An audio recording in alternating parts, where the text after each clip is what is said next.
నమస్కారం city news కి స్వాగతం 150 కోట్ల వ్యయంతో శంకర్ విలాస్ ఆర్ఓబీ నిర్మాణం చేస్తున్నామని కేంద్ర సహాయ మంత్రి పెమ్మసాని చంద్రశేఖర్ వెల్లడించారు. శంకర్ విలాస్ బ్రిడ్జ్ నిర్మాణం పనులు నిలిచిపోయాయని అనడం సరికాదన్నారు. ఏసీ కాలేజ్ వైపు పనులు వేగంగా జరుగుతున్నాయని అవి పూర్తి కాగానే తాలూకా వైపు మొదలు పెడతామన్నారు. రైల్వే ట్రాకులపై ఉన్న పాత బ్రిడ్జిని తొలగించడం అత్యంత క్లిష్టమైన ప్రక్రియ అన్నారు. అందుకే హై లెవెల్ క్రేన్లు 3 తెప్పిస్తున్నామని చెప్పారు. ప్రస్తుత పరిస్థితుల్లో శంకర్ విలాస్ ఆర్యూబీ నిర్మాణం చేసే అవకాశం లేదని స్పష్టం చేశారు. ల్యాండ్ ఎక్విజిషన్ కాస్ట్ ఇప్పుడు ఎక్వైర్ చేసి ఇంకో 30 కోట్లు అవుతాను. 30 కోట్లు municipal corporation, local state government నుంచి పెడతాం. అంటే ఎంత 130. ఇవి కాకుండా ఆల్రెడీ మనం కొంత డబ్బులు ఇచ్చున్నాం.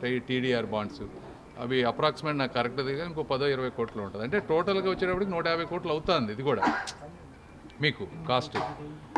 అలా అని చెప్పి మనం ఫ్లైఓవర్ అక్కడి నుంచి వాళ్ళే చాలా ఎక్కువ పెద్దదేయమంటారు. ఇప్పుడు ఈ షాపులు వాళ్ళే చాలా జీవనాధారం కోల్పోతున్నారని బాధపడుతున్నారు. ఇంకా ఎక్కువ చేస్తే ఏమవుతుంది, ఎక్కువ షాపులు పోతాయి. మన పర్పస్ ఏంటి, రైల్వే గేట్ని దాటి వెళ్ళటం అనేది ఇక్కడ మెయిన్ పర్పస్. కాబట్టి ఇంతకుముందున్న బ్రిడ్జ్ కంటే కూడా డబల్ చేస్తున్నాం మనం. సో ఆల్రెడీ డబల్ చేస్తున్నాం. మినిమం డ్యామేజ్ తోటి ఇబ్బంది లేకుండా చేస్తూ ఉన్నాం. ఇది ఇంకొకటి ఏంటి, మాకు ఆర్యూబీ కావాలంట. ఇంతకుముందు కూడా నేను చెప్పాను, ఇది 70 ఏళ్ల క్రితం కట్టినటువంటి బ్రిడ్జి. ఆర్యూబీ అక్కడ తీయలేము. తీస్తే ఇది కనుక పడితే చాలా ప్రాబ్లం అవుతుంది. ఎందుకంటే ట్రైను ఇప్పుడు ఆ సెంటర్లో బ్రిడ్జిని తీయటానికే 3 క్రేన్లు వాడుతున్నాం. 500 టన్స్ పెట్టేది ఒకటేమో 300 టన్స్, ఒక బ్యాకప్ క్రేన్. ఎందుకంటే ఆ బ్రిడ్జ్ కింద అంతా ఎలక్ట్రిక్ వైర్స్ ఉన్నాయి. అదేదన్నా ఎన్నో 120 ట్రైన్స్ పోతాయని చెప్పారు. కరెక్ట్ నెంబర్ గుర్తులేదు. ఒక రోజుకి ఏమాత్రం తేడా జరిగినా కూడా కొన్ని వేల మందికి, లక్షల మందికి ప్రయాణం ఇబ్బంది అవుతుంది. కాబట్టి దాన్ని పర్ఫెక్ట్గా ప్లాన్ చేయాలి. గబక్కన మన ఆర్యూబీ కట్టేసి ఏది పడితే చేసేస్తే అది అయ్యేటువంటి పరిస్థితి కాదు. డీసీసీ డిఎల్ఆర్సీ సమీక్ష సమావేశంలో కేంద్ర సహాయ మంత్రి పెమ్మసాని చంద్రశేఖర్ పాల్గొన్నారు. కలెక్టరేట్లోని శంకరన్ హాల్లో బ్యాంకర్స్ సమావేశంలో ఎమ్మెల్యే గల్లామాధవి, మేయర్ కొవెలమూడి రవీంద్ర హాజరయ్యారు. గత సంవత్సరం నుంచి రైతులకు బ్యాంకుల ద్వారా ఇస్తున్న రుణాలు, క్రాప్ ఇన్సూరెన్స్ గురించి మంత్రి పెమ్మసాని చంద్రశేఖర్ వివరాలు అడిగి తెలుసుకున్నారు. కౌలు రైతులకు ఇచ్చిన రుణాలు రికవరీ కష్టంగా ఉందని బ్యాంకర్లు మంత్రి దృష్టికి తెచ్చారు. ఈ సందర్భంగా మంత్రి పెమ్మసాని చంద్రశేఖర్ మాట్లాడుతూ గుంటూరు పార్లమెంట్ పరిధిలో ఎన్నో ప్రభుత్వ స్కీంలు ఉన్నాయన్నారు. అవి ప్రజలకు ఎంతవరకు అమలు జరుగుతుందో అన్న అంశంపై బ్యాంకర్లతో సమావేశం నిర్వహించామన్నారు. కార్పొరేట్ బ్యాంకుల పనితీరు సక్రమంగా లేదన్నారు. కౌలు రైతులకు 110 కోట్ల రుణాలు అందించామన్నారు. వ్యవస్థ అభివృద్ది జరగాలంటే బ్యాంకుల సహకారం ఎంతో అవసరమని ఎమ్మెల్యే గల్లామాధవి వెల్లడించారు. రివ్యూ వల్ల కానీ, ఓవరాల్ సిస్టమ్ అవేర్నెస్ వల్ల కానీ 3 టైమ్స్ పెరిగింది. 111 crores లోన్స్ ఇవ్వడం అనేది మంచి పరిణామం. అయితే వాళ్ళకి ఇంకా టెనెంట్ ఫార్మర్స్కి ఎందుకు ఎక్కువ ఇవ్వలేకపోతున్నారంటే వాళ్ళు రకరకాల కారణాలు చెప్పారు. కొంతమంది రికవరీ అనేది ప్రాబ్లంగా ఉందని దానికి కొన్ని ఐడియాలు కూడా చెప్పారు. ఎస్హెచ్జి మెంబర్ లింకేజ్ చేయమన్నారు. అదేవిధంగా క్రాప్ సేల్ అయినప్పుడు వచ్చే డబ్బుల్లో వాళ్ళకు కొంత వచ్చే విధంగా లింకేజ్ చేయమన్నారు. అదేవిధంగా ఎన్పిఏల వల్ల వచ్చే ప్రాబ్లమ్స్ని అవేర్నెస్ చేయమన్నారు. ఇట్లా కొన్ని ఐడియాలు చెప్పారు. ఈ ఐడియాలన్నీ మనం తీసుకొని గౌరవ ముఖ్యమంత్రి గారికి మనం కూడా ఇన్ఫామ్ చేస్తాం. అదేవిధంగా ఇప్పుడు ఇంకొకటి వచ్చేటప్పటికి యానిమల్ హస్బెండరీ డిపార్ట్మెంట్లో కూడా బాగా వర్క్ చేశారు. 2000 అప్లికేషన్స్ వస్తే దాదాపు 1400 అప్లికేషన్స్ శాంక్షన్ చేశారు. ఇది కూడా బాగుంది. మ్యాక్సిమం అర్హులు ఉంటారో వాళ్ళందరికీ మంచి జరిగే విధంగా, అదేవిధంగా మిస్యూజు, అబ్యూజ్ చేసే వ్యక్తులు కూడా ఉంటారు సమాజంలో. అది ఎవరైనా కావచ్చు, వర్క్ చేసుకునే వాళ్ళు కావచ్చు, రైతులు కావచ్చు, రకరకాల వాళ్ళందరినీ కూడా అవేర్నెస్ చేసి మిస్యూజ్ తగ్గిస్తే నిజంగా అర్హులైన వాళ్ళకి మంచి జరుగుతుంది. బ్యాంకర్స్కి ఈరోజు అప్రిసియేషన్ వస్తూనే కొంతమంది బ్యాంకర్స్కి కాస్త ఇన్యాక్టివ్గా ఉన్న వాళ్ళకి కొంచెం మరి మంత్రి గారి యొక్క సూచనలు, సలహాలు తీసుకొని వాళ్ళు ముందుకు వెళ్ళి with in the time bound వాళ్ళ రెక్టిఫికేషన్ చేసుకుంటూ ముందుకు వెళ్తారు అని ఈరోజు రివ్యూలో మేమందరం మాట్లాడడం జరిగింది. కొన్ని కన్సర్న్స్ లైక్ టిట్కో ఇళ్లలో ఒక ప్రైవేట్ బ్యాంక్స్ యొక్క పార్టిసిపేషన్ కానివ్వండి, లేదంటే గవర్నమెంట్ స్కీమ్స్లో ప్రైవేట్ బ్యాంక్స్ యొక్క పార్టిసిపేషన్ కానివ్వండి, కాస్త ఇన్యాక్టివ్గా ఉన్న క్రమంలో దాన్ని రెక్టిఫై చేసుకొని with in the time lines వాళ్ళు యాక్టివ్ అవ్వాల్సిందిగా మంత్రి గారు చేసిన సూచనల్ని పాజిటివ్గా తీసుకొని సిస్టమ్కి సపోర్ట్ చేస్తారు అని చెప్పి భావిస్తూ మాకు చాలా సూచనలు ఇచ్చారు. ఆ సూచనల ప్రకారం పనిచేస్తూ బ్యాంకులన్నీ మంచి పురోగతి సాధించాయి. ప్రతి స్కీమ్లోనూ టెనెంట్ ఫార్మర్ ఫైనాన్స్లో కానీ గవర్నమెంట్ స్కీమ్స్లో కానీ అన్నిట్లో మంచి పురోగతి సాధించారు. ఈరోజు కూడా ఏ ప్రోగ్రాంలో అయితే సమస్యలు ఉన్నాయో వాటిని అన్నిటి చర్చించారు. ప్లస్ కేంద్ర ప్రభుత్వం దృష్టికి ఏ డిపార్ట్మెంట్ రెస్పెక్టివ్ డిపార్ట్మెంట్ దృష్టికి తీసుకెళ్తామని కూడా మాకు చెప్పారు. చాలా కృతజ్ఞతలండి. అలాగే నెక్స్ట్ క్వార్టర్ ఇంకా మిగిలిన 4 నెలలు ఇలాగే పనిచేస్తామని, పురోగతి సాధిస్తామని, లక్ష్యాల్ని సాధించడమే కాదు వాటిని అధిగమిస్తామని వారికి మేము హామీ ఇస్తున్నాం. అలాగే జిల్లా అభివృద్ధిలో మా వంతు మేము కృషి చేస్తాం శాయశక్తులా. ఈ తోడ్పాటులో మేము కూడా భాగం అవుతామని హామీ ఇస్తున్నాం జిల్లా అందరికీ. Thank you. వంగవీటి మోహన్ రంగా 37వ వర్ధంతి సందర్భంగా కేంద్ర సహాయ మంత్రి పెమ్మసాని చంద్రశేఖర్ ఆయన విగ్రహానికి పూలమాల వేసి నివాళులర్పించారు. గంటా పెద్దబ్బాయి, గంటా మౌలిక ఆధ్వర్యంలో 3 బొమ్మల సెంటర్లో వంగవీటి రంగా వర్ధంతి వేడుకలు ఘనంగా నిర్వహించారు. ఈ కార్యక్రమంలో ఏపీఐడీసీ చైర్మన్ డేగల ప్రభాకర్, జనసేన జిల్లా అధ్యక్షులు గాదు వెంకటేశ్వరరావు పాల్గొని రంగాకు నివాళులు అర్పించారు. ఈ సందర్భంగా మంత్రి పెమ్మసాని చేతుల మీదుగా పేదలకు దుప్పట్లు పంపిణీ చేశారు.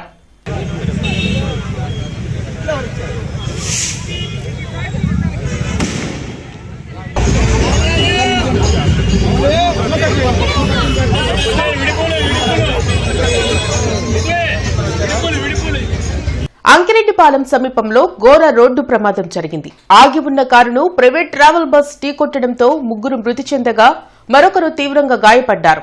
జాతీయ రహదారిపై ఈ ప్రమాదం చోటు చేసుకుంది.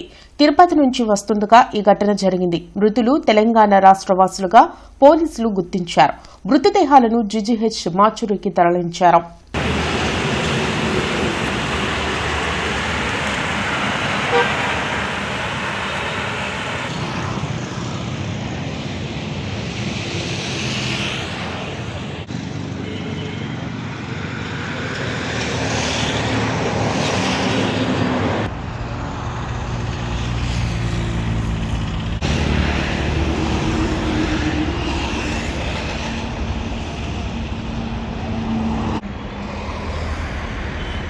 కొత్తపేటలోని శివాలయం వద్ద వంగవీటి రంగా విగ్రహానికి MLA Naseer Ahmed, APIDC chairman Degala Prabhakar, deputy mayor Sajjila, doctor Sarakkala Umashankar, ఇతర నాయకులు పుష్పాంజలి ఘటించి ఘన నివాళులర్పించారు. నాయకుడంటే ఎలా ఉండాలో రంగా చూపించారని తెలిపారు. సామాన్యులకు అండగా నిలుస్తూ పేదల సమస్యల పరిష్కారంకు రంగా ఎప్పుడు ముందుండేవారని చెప్పారు. ఈరోజు రాజకీయాల్లో ప్రతి ఒక్కరు కూడా ఏదైతే పేద ప్రజల సహాయం కోసం రాజకీయాల్ని ఏ విధంగా రాజకీయాలతో ముడిపడి ఉన్నటువంటి విషయాన్ని తెలియజేసేటువంటి విధంగా ఆయన జీవితాంతం కూడా కష్టపడినటువంటి పరిస్థితులు. అటువంటి మహానుభావుడిని స్మరించుకుంటూ ప్రతి ఒక్కరు కూడా రాబోయేటువంటి తరాలకు ఒక మంచి, ఎందుకంటే ఈరోజు యువత పెద్ద ఎత్తున రంగా గారిని అభిమానిస్తున్నటువంటి పరిస్థితులు ఉన్నాయి.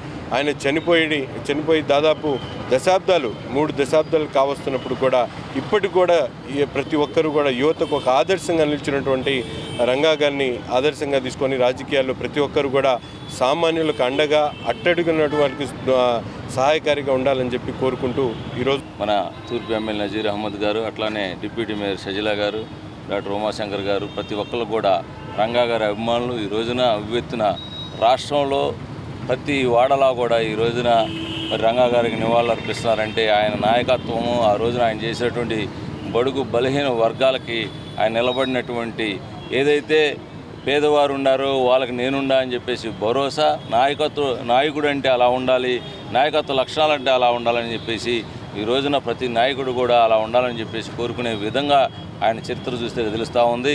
ముఖ్యంగా వెన్ను చూపని నాయకుడు ఎవరైనా ఉన్నారా అంటే ఆంధ్ర రాష్ట్ర చరిత్రలో ఆయన మన రంగా గారు.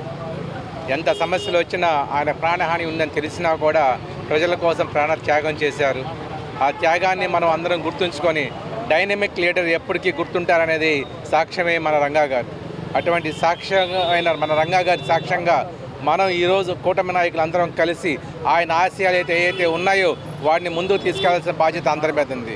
వంగవీటి మోహన్ రంగా 37వ వర్ధంతి సందర్భంగా mayor Kovelamudi Ravindra, deputy mayor Sajjila ఆయన విగ్రహానికి పూలమాల వేసి నివాళులర్పించారు. ఈ సందర్భంగా వారు మాట్లాడుతూ పేద, బడుగు, బలహీన వర్గాల అభ్యున్నతి కోసం రంగా ఎంతో కృషి చేశారని గుర్తు చేశారు. నేటి యువత ఆయన ఆశయాలను ఆదర్శంగా తీసుకుని ముందుకు నడవాలని సూచించారు. ఈ కార్యక్రమంలో కస్కుత్తి హనుమంతరావు, కార్పొరేటర్ ఈరంటి వరప్రసాద్, ఇతర ముఖ్య నాయకులు పాల్గొన్నారు. సందర్భంగా ఈ గుంటూరు నగరంపాలెం సెంటర్లో వారికి ఇక్కడ లోకల్ స్థానిక తెలుగుదేశం పార్టీ సీనియర్ నాయకులు గంటా పెద్దబ్బాయి గారి ఆధ్వర్యంలో ఘనంగా నివాళులు అర్పించాం. వారి యొక్క మంచి ఆశయాలని రానున్న కాలంలో తీసుకొని వెళ్ళి ప్రజలకు తప్పకుండా సేవ చేసే మార్గంలో నడవాలని చెప్పి తెలిపిస్తున్నాం. ముఖ్యంగా ఒక జిల్లా నాయకుడే కాకుండా రాష్ట్ర నాయకుడుగా మహానుభావుడు, అంటే ప్రజల మనిషిగా, అంటే పేదవారి కోసం, వారి హక్కుల కోసం తన ప్రాణాలను అర్పించిన మహోన్నత వ్యక్తి. ముఖ్యంగా పేదవాళ్ళకి ఎలాంటి కష్టం వచ్చినా కూడా తనకు కష్టంగా భావించి నిజమైన ఒక ప్రజాప్రతినిధిగా ముందుకెళ్లారు. మరి ముఖ్యంగా అణగారిన వర్గాల కోసం, వాళ్ళ ఆశల కోసం ప్రతీకగా ఉన్నారు. కాబట్టి ఈరోజు ఆయనకి రాజకీయాలకు అతీతంగా ప్రతి ఒక్కరు కూడా ఎంతో ఘనంగా నివాళి అర్పించడం జరుగుతుందని. నగరంపాలెం పోలీస్ స్టేషన్ పరిధిలోని కేవీపీ కాలనీలో వెస్ట్ డీఎస్పీ అరవింద్ బాబు నేతృత్వంలో కాటన్ సర్చ్ జరిగింది. 500 గృహాల్లో పోలీసులు తనిఖీలు నిర్వహించి సరైన ధృవీకరణ పత్రాలు లేని 40 ద్విచక్ర వాహనాలు, 2 ఆటోలు సీజ్ చేశారు. ఎస్పీ వకుల్ జిందాల్ పాల్గొని రౌడీ షీటర్లు గంజాయి కారణంగా ఇబ్బందులు కలుగుతున్నాయా అని అడిగి తెలుసుకున్నారు. రౌడీ షీటర్లు సత్ప్రవర్తన కలిగి ఉండాలని, లేని పక్షంలో చర్యలు తప్పవన్నారు. ఏ సమాచారం ఉన్నా పోలీసుల దృష్టికి తీసుకుని రావాలని సూచించారు. నగరంపాలెం సీఐ సత్యనారాయణ, పోలీస్ సిబ్బంది కార్యక్రమంలో పాల్గొన్నారు. డాక్యుమెంటేషన్ లేని 40 బైక్స్ మేము సీజ్ చేయడం జరిగింది. అదేవిధంగా 2 ఆటోలు సీజ్ చేయడం జరిగింది. ఆ బైక్స్, ఆటోస్ ఎవరివి, అది ఎక్కడి నుంచి వచ్చాయి, దొంగతనం బైక్సా లేకపోతే డాక్యుమెంటేషన్ చెక్ చేసి ఓనర్స్కి రిలీజ్ చేయడం జరుగుతుంది. అదేవిధంగా ఇక్కడ రౌడీ షీటర్స్ కూడా కొంతమంది ఉంటున్నారు, వాళ్ళని కూడా చెకింగ్ చేయడం జరిగింది. సో రౌడీ షీటర్స్ ప్రవర్తన ఎలా ఉంది, వాళ్ళు బాగానే ఉంటున్నారా లేకపోతే ఏమైనా ప్రాబ్లం క్రియేట్ చేస్తున్నారా, అది కూడా ప్రజల నుంచి అడిగి తెలుసుకోవడం జరిగింది. వంగవీటి మోహన్ రంగా వర్ధంతిని గుంటూరులో నిర్వహించారు. కొత్తపేటలోని రంగాబొమ్మ సెంటర్, పాత గుంటూరులోని ఆయన విగ్రహానికి పీసీసీ వర్కింగ్ ప్రెసిడెంట్ మస్తాన్ వలీతో పాటు ఇతర నాయకులు పూలమాల వేసి ఘన నివాళులర్పించారు. వంగవీటి రంగా అంటే ప్రజలకు ఓ ధైర్యమని, తమ సమస్యలు పరిష్కారం అవుతాయని భరోసా కల్పించారని చెప్పారు. ఏది ఏమైనా నేను రాధా గారిని కలిశాను, మరి రత్నకుమార్ గారిని కలవటం జరిగింది. నా విన్నపం ఏంటంటే, వంగవీటి మోహన్ రంగా గారు కాంగ్రెస్ శాసనసభ్యుడిగా గెలిచాడు, వంగవీటి రాధా గారు కాంగ్రెస్ శాసనసభ్యుడిగా గెలిచారు, వంగవీటి రంగా గారు కాంగ్రెస్ శాసనసభ్యులు, రత్నకుమార్ గారు కాంగ్రెస్ శాసనసభ్యురాలు, వాళ్ళ అన్నగారైనటువంటి పెద్ద ఆయన కాంగ్రెస్ పార్టీ శాసనసభ్యులుగా ఉన్నారు. ఏది ఏమైనా ఈ కాంగ్రెస్ పార్టీకి నాయకత్వం వహించండి అని చెప్పి కోరుకుంటా ఉన్నాను. నేను రాధా గారిని పలు దఫాలు కోరడం జరిగింది. మీ యొక్క ఆలోచన విధానం కాంగ్రెస్ పార్టీని బలోపేతం చేస్తుందని చెప్పి ఈ సందర్భం కోరుకుంటూ, ఏదేమైనా మహాత్మా గాంధీ జాతీయ గ్రామీణ ఉపాధి హామీ చట్టాన్ని పరిరక్షించాలని, నూతన 2025 ఉపాధి చట్టాన్ని రద్దు చేయాలంటూ సిపిఎం కార్యాలయంలో రౌండ్ టేబుల్ సమావేశం నిర్వహించారు. బ్రాడీపేటలోని సిపిఎం కార్యాలయంలో జరిగిన రౌండ్ టేబుల్ సమావేశంలో మాజీ ఎమ్మెల్సీ కెఎస్ లక్ష్మణరావు, జనచైతన్య వేదిక రాష్ట్ర అధ్యక్షులు వల్లంరెడ్డి లక్ష్మణరెడ్డి పాల్గొన్నారు. ఈ సందర్భంగా వారు మాట్లాడుతూ, కేంద్ర ప్రభుత్వం మహాత్మా గాంధీ జాతీయ గ్రామీణ ఉపాధి హామీ చట్టం పేరు మార్చి జీ రామ్ జీ పేరుతో కొత్త చట్టం చేసిందన్నారు. గత 18 సంవత్సరాలుగా గ్రామీణ ఉపాధి హామీ పథకం ఎంతో మంది పేదల కడుపు నింపి వలసలు తగ్గించిందన్నారు. వెంటనే కేంద్ర ప్రభుత్వం తెచ్చిన జీ రామ్ జీ చట్టాన్ని రద్దు చేసి పాత చట్టాన్ని పునరుద్దరణ చేయాలని డిమాండ్ చేశారు. ఈ కార్యక్రమంలో కాంగ్రెస్ నాయకులు కొరివి వినయ్ కుమార్, నేతాజీ, రాధాకృష్ణమూర్తి, పాసన్ రామారావు తదితరులు పాల్గొన్నారు. అధికారం మొత్తం గ్రామ పంచాయతీల నుంచి వెళ్ళిపోయింది. ఇంతకుముందు జాబ్ కార్డులు ఇచ్చి ఆ ఉపాధి కోరిన వాళ్ళందరికీ కల్పించేటటువంటి అవకాశం ఈ చట్టంలో ఉంది. ఇప్పుడు అలా కాకుండా వాళ్ళు గుర్తించి కేంద్ర స్థాయిలో ఉండే సంస్థల ద్వారా, సప్లై ద్వారా మాత్రమే వీళ్ళు చేయటానికి ప్రయత్నం చేస్తున్నారు. మొత్తం మీద చూసినప్పుడు జాతీయ గ్రామీణ ఉపాధి హామీ చట్టం ఏ లక్ష్యాలు అయితే ఉందో అన్నీ నీరుగారిపోయేటటువంటి పరిస్థితి కొత్త చట్టంలో ఉంది. కాబట్టి ఈ కొత్త చట్టాన్ని రద్దు చేసి పాత చట్టాన్ని కొనసాగించాలని దేశవ్యాప్తంగా అనేక రాజకీయ పార్టీలు, ప్రజా సంఘాలు మేము అందరం కూడా డిమాండ్ చేస్తున్నాం. ఈ జరిగే ఉద్యమాల్లో మేము అందరం కూడా పాల్గొంటామని తెలియజేస్తాం. ఈ పాత చట్టం గ్రామీణ ప్రాంతంలో ఉండేటువంటి ప్రజానీకానికి ఉపాధి మెరుగుదలకి ఎంతో ఉపయోగపడింది. ఈనాడు గ్రామాల్లో వ్యవసాయం తీవ్రంగా దెబ్బతింటా ఉంది. వ్యవసాయ పనులు కోల్పోతూ ఉన్నారు ప్రజానీకం. అటువంటి సమయంలో ఈ ఉపాధి పని కూడా లేకపోతే కనుక గ్రామీణ పేదలంతా కూడా తమ జీవన భృతి కోసం అని చెప్పేసి వలసలు వెళ్లాల్సినటువంటి పరిస్థితి, పాత పరిస్థితికి నెట్టబడతారు. కాబట్టే ఈ మహాత్మా గాంధీ జాతీయ గ్రామీణ ఉపాధి హామీ చట్టాన్ని యథాతథం కొనసాగించాలి. దాన్ని మెరుగుపరచడం కోసం నిధులు అదనంగా సమకూర్చాలి. వంగవీటి మోహన్ రంగా 37వ వర్ధంతి వేడుకలు మూడు బొమ్మల సెంటర్లో ఘనంగా నిర్వహించారు. ఈ కార్యక్రమంలో మాజీ ఎమ్మెల్యే కిలారి రోసయ్య, నియోజకవర్గ పరిశీలకులు కనకాచారి, గంటా మౌలిక రంగా విగ్రహానికి పుష్పాంజలి ఘటించారు. ఈ సందర్భంగా వారు మాట్లాడుతూ రంగా జీవితం భావితరాలకు మార్గదర్శకమన్నారు. రంగా కులమతాలకు అతీతంగా పేదల కోసం అహర్నిశలు శ్రమించిన గొప్ప నేత అని కొనియాడారు. ఈ కార్యక్రమంలో జనసేన రజని, పద్మావతి, ఇతర ముఖ్య నాయకులు పాల్గొన్నారు. ఆయన విజయవాడలో ఒక శాసనసభ్యుడిగా అక్కడ ప్రజలందరూ మన్నలు పొందారు. ఈ రోజు కూడా ఇన్ని సంవత్సరాలైనా 4 దశాబ్దాలైనా కూడా ఆయన పేరు ఈ రోజు కూడా చిరకాలంగా నిలిచిపోయిందంటే ఆయన చేసిన సేవలే మనందరం కూడా గుర్తించాలి. ఆయన ఆశయాలు మరింతగా కొనసాగించాలని చెప్పి ఈరోజు అందరం కూడా కోరుకుంటాము. ప్రతి ఒక్కరు కూడా చేస్తూ ఉన్నారు. క్షేత్రస్థాయిలో మరింతగా కులం మతం అనేది లేకుండా అందరికీ తోడ్పాటు చేయాలని చెప్పి ప్రతి ఒక్క మనిషిని కోరుకుంటూ ఈరోజు రంగా గారు చెప్పినట్టు చెయ్యి కలుపు చేజారదు గెలుపు అన్నట్టు ఇప్పటి వరకు కూడా మన కూటమి ప్రభుత్వం వచ్చిన తర్వాత ప్రతి ఒక్కళ్ళు కూడా ఒక జట్టుగా ముందుకు వెళ్తున్నాము. ఎన్నో అభివృద్ధి కార్యక్రమాలు చేసుకుంటూ వెళ్తున్నాము. మన రాష్ట్రాన్ని ఒక అడుగు ముందుకు తీసుకెళ్తూ వెళ్తున్నాము. ఇలాగే అందరం కలిసి ఆ రంగా గారి స్ఫూర్తితో ఇంకా ఎన్నో విజయాలు సాధించాలి అని చెప్పేసి కాపునాడు ఆధ్వర్యంలో వంగవీటి మోహన్ రంగా వర్ధంతి జరిగింది. గుంటూరు జిల్లా కార్యాలయంలో నిర్వహించిన కార్యక్రమంలో రంగా చిత్రపటానికి కాపునాడు రాష్ట్ర ఉపాధ్యక్షులు ఎర్రగోపు నాగేశ్వరరావుతో పాటు శ్రీనివాసరావు, రామ్మోహన్ రావు, కోటేశ్వరరావు ఇతర నాయకులు పుష్పాంజలి ఘటించి నివాళులర్పించారు. రంగా లేని లోటు తీరనేదని, ఆయన ఆశయాల సాధన కోసం కులమతాలు పార్టీలకు అతీతంగా ప్రతి ఒక్కరూ కృషి చేయాలని నాగేశ్వరరావు సూచించారు. ఉమ్మడి కృష్ణా జిల్లాలో ఏదో ఒక ప్రాంతం నుంచి ఏదో ఒక జిల్లాకి వారి పేరు పెట్టాలని ఇవాళ జనమందరం కూడా మన ప్రజానికి అంతా కోరుకుంటున్నారు. ఆ యాంగిల్లో రాష్ట్ర ప్రభుత్వం కూడా పరిశీలన చేయాలని మనస్ఫూర్తిగా కాపునాడు తరఫున, తెలుగుదేశం పార్టీ తరఫున, బీజేపీ తరఫున, జనసేన తరఫున, కూటమి సభ్యులందరి తరఫున కూడా మేమందరం కూడా ప్రభుత్వానికి విన్నవించుకోవడం జరుగుతుంది. సిపిఐ శతవార్షికోత్సవాలు జయప్రదం చేయాలంటూ జిల్లా కమిటీ ఆధ్వర్యంలో నగరంలో బైక్ ర్యాలీ నిర్వహించారు. సిపిఐ ఆధ్వర్యంలో అశోక్ నగర్ లో జరిగిన భారీ బహిరంగ సభకు రాష్ట్ర కార్యదర్శి జి ఈశ్వరయ్య, జాతీయ సమితి సభ్యులు ముప్పాల నాగేశ్వరరావు, రాష్ట్ర కార్యదర్శి వర్గ సభ్యులు జంగాల అజయ్ కుమార్ హాజరయ్యారు. ఈ సందర్భంగా వారు మాట్లాడుతూ భారత కమ్యూనిస్టు పార్టీ చేసిన పోరాటాల ఫలితంగానే కార్మిక చట్టాలు అమల్లోకి వచ్చాయన్నారు. దున్నేవాడిదే భూమి నినాదంతో ఎంతో మంది పేదలకు భూ పంపిణీ జరిగిందని గుర్తు చేశారు. ఈ కార్యక్రమంలో రాష్ట్ర కార్యవర్గ సభ్యులు బందెల నాసర్జీ, జిల్లా కార్యదర్శి కోటా మాల్యాద్రి, నగర కార్యదర్శి ఆకిటి అరుణ్ కుమార్ తదితరులు పాల్గొన్నారు. సిపిఐ శతవార్షికోత్సవం జరగడం అనేది ఒక చారిత్రాత్మకం. కమ్యూనిస్ట్ పార్టీ ఇప్పటికి చేసిన చరిత్ర కాకుండా రానున్న రోజుల్లో భారతదేశానికి ఒక వినూత్నమైనటువంటి మార్గదర్శకత్వాన్ని ప్రజలకిచ్చి భారతీయ జనతా పార్టీని అధికారం నుండి తొలగించి వారితో మమేకమై ఉన్న శక్తుల్ని పక్కన పెట్టి భారతదేశంలో ప్రజాస్వామ్యాన్ని, సోషలిజాన్ని, సెక్యులరిజాన్ని, పార్లమెంటరీ వ్యవస్థని పరీక్షించుకోవడానికి భవిష్యత్తులో సాగే ఉద్యమానికి ప్రజలందరూ మద్దతు ఇవ్వాలని ఈ సందర్భంగా వంగవీటి మోహన్ రంగా వర్ధంతిని వైసీపీ శ్రేణులు నిర్వహించాయి.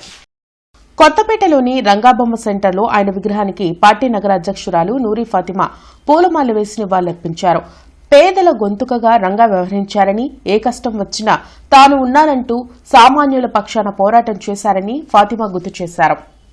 పేదవాడి గొంతు, భయపెట్టించే గొంతు, ప్రజల గొంతు, ప్రజల కోసం ఎప్పుడూ ఆయన నిరంతరం ప్రజలతోనే ఉండి ఈరోజు ప్రతి ఒక్కళ్ళకు కూడా నాట్ ఓన్లీ ఏ కమ్యూనిటీ, కాపు కమ్యూనిటీకే ఒక నాయకుడు కాదు, ఆయన అందరికీ పేదవాళ్ళ ఆర్తనాదాన్ని తీర్చి వచ్చిన నాయకుడు వంగవీటి మోహన్ రంగా గారు. మరి అలాంటి ఆయన ఆశయాల్ని ముందుకు తీసుకెళ్లాలన్నా చేయాలన్నా ఆయన నిరంతరం ప్రజల కోసం ఏ విధంగా కష్టపడ్డారు, ఆయన చనిపోయింది కూడా ప్రజల కోసమే.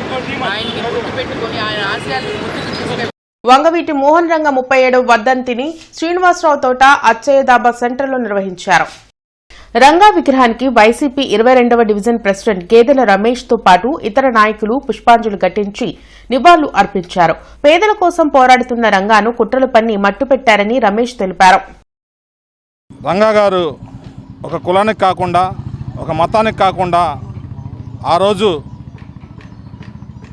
విజయవాడలో పేద బడుగు బలహీన వర్గాలకి తోడుగా వంగవీటి మోహన రంగా గారు ప్రజల గుండెల్లో 37 సంవత్సరాలు గడిచినా కానీ ఈరోజు 37వ వర్ధంతి 37 సంవత్సరాలు గడిచినా కానీ ప్రజల గుండెల్లో అదే చిరస్థాయిగా ఉంటాడని చెప్పని కూడా ఈ సందర్భంగా తెలియజేసుకుంటూ ఇవి ఇప్పటివరకున్న వార్తా వివరాలు. మరికొన్ని వార్తా విశేషాలతో మళ్ళీ కలుద్దాం. అంతవరకు సెలవు. నమస్కారం.